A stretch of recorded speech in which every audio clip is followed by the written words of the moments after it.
जय श्री कृष्णा मित्रों, स्वागत है आपका अनमोल ज्ञान संगम पर। आज हम एक बहुत ही महत्वपूर्ण और गूढ़ विषय पर चर्चा करेंगे। दूसरों की अच्छाई को पहचानना, सराहना और जीवन में धारण करना। आज की इस कथा में हम जानेंगे क्यों भगवान श्री कृष्ण स्वयं अपने शत्रु के गुणों की प्रशंसा करते थे और कैसे सच्चा योगी वही होता है जो हर किसी में अच्छाई खोज लेता है।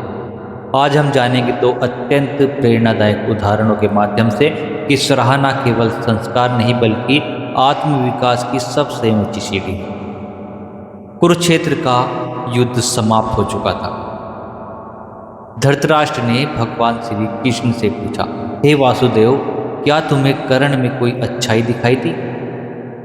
भगवान श्री कृष्ण मुस्कुराए और बोले, हे राजन, कर्ण जैसे दानवीर, प्रतिज्ञा का पालन करने वाला और युद्ध में निडर योद्धा कोई दूसरा नहीं। धृतराष्ट्र चकित हो गए। तो फिर तुमने उसकी मृत्यु क्यों चाही? भगवान श्री कृष्ण बोले, मैंने उसके कर्मों का न्याय किया, उसके गुणों का नहीं। गुण चाहे शत्रु में भी हो, उन्हें नकारना अज्ञानता है। सच्चा धर्म तो यह है कि अच्छाई जहां भी देखो सराहो और उसे आत्मसात करो। भगवान श्री कृष्ण ने श्रीमद् भागवत गीता में कहा है, ज्ञानियों से विनम्रतापूर्वक प्रसन्न करो, उनकी सेवा करो, वे तुम्हें सत्य ज्ञान देंगे।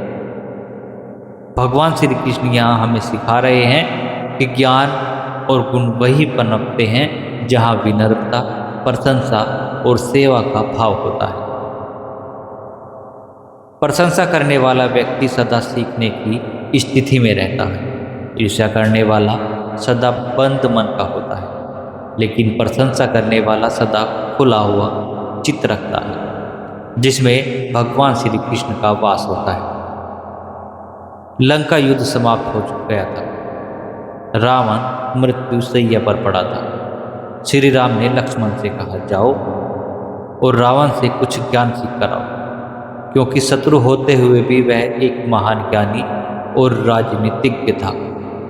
लक्ष्मण चकित रह गए। जिसने तुम्हारी सीता को हरण किया, उसी से ज्ञान? श्री राम मुस्कुराए।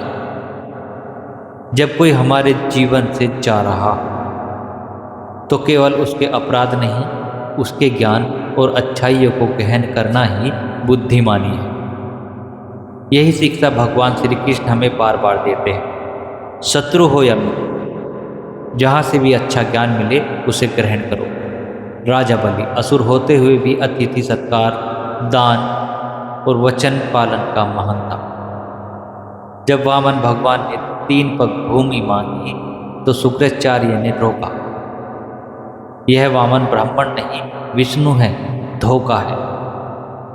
बलि मुस्कुराए, अगर विष्णु स्वयं मेरे द्वार पर आए हैं तो मुझसे बड़ा भाग्यशाली कौन? मैं तो उन्हें सब कुछ दे दूंगा। भगवान वामन ने प्रसन्न होकर कहा, बलि, तूने दान और समर्पण में जो उच्चता दिखाई वह दुर्लभ है। मैं तुझे पाताल का राजा बनाता हूँ और तेरे अहंकार रहित दान की प्रशंसा स्वयं करता हूँ। यह प्रसंग हमें सिखाता है, अच्छे गुण जाति, वंश और पक्ष देखकर नहीं आते, उन्हें जहाँ भी देखो नतमस्तक होकर स्वीकार करो। भगवान श्री कृष्ण कहते हैं, अभ्यास और वैराग्य से चित्त पर नियंत्रण होता है, और प्रशंसा भी एक प्रकार का अभ्यास और वैराग्य का मेल है। जब हम किसी की प्रशंसा करते हैं तो हम अपने भीतर से अहंकार को गलाते हैं।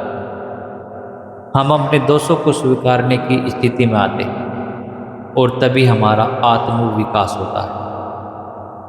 हर दिन कम से कम एक व्यक्ति की सच्चे दिल से प्रशंसा करो। दूसरों में अच्छाई खोजने की आदत डालें, चाहे वो नौकर हो या अधिकारी।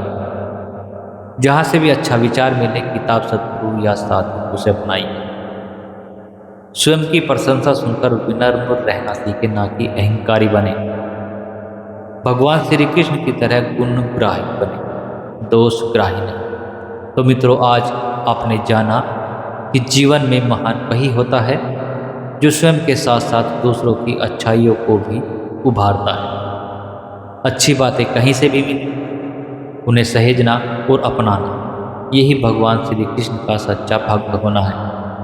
और अगर आपको ये वीडियो पसंद आई हो तो अनमोल ज्ञान संगम चैनल को सब्सक्राइब जरूर करें और इस दिव्य ज्ञान को अधिक से अधिक लोगों तक पहुंचाएं। जल्द ही मिलेंगे एक और नई ज्ञानवर्धक वीडियो में। तब तक के लिए जय श्री कृष्णा, राधे राधे।